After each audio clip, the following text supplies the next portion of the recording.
छाने छाने बदले सुमन जी शांति एक मिनट कि पूरी सुपरस्टार अनुपमा यादव जी का आगमन हो रहा है। आप लोग पीछे आ जाए प्लीज।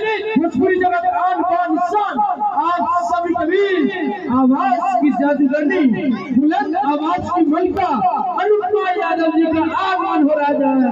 साथ में सुमन जी इसका लाइव चला दें सर, स्टेज का लाइव चलाइए।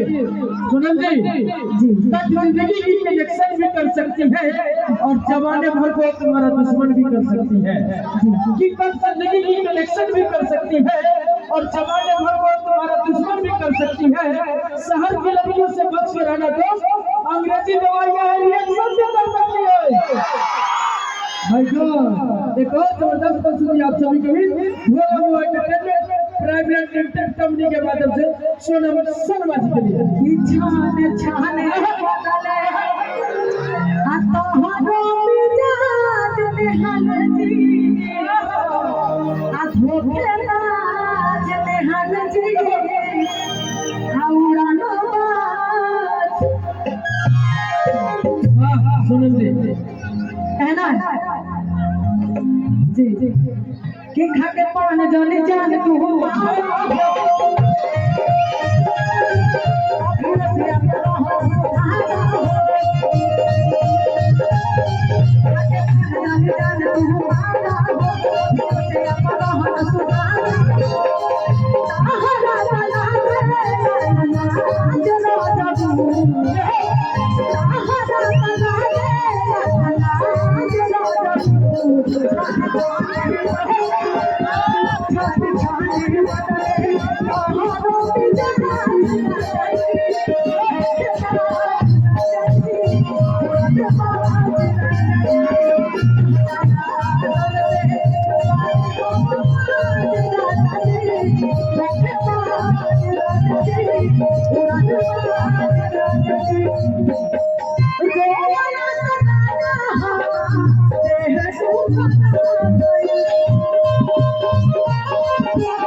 मैडम बहुत बहुत धन्यवाद। भोला बाबा एंटरटेनमेंट लाइव चला दीजिए भैया प्लीज।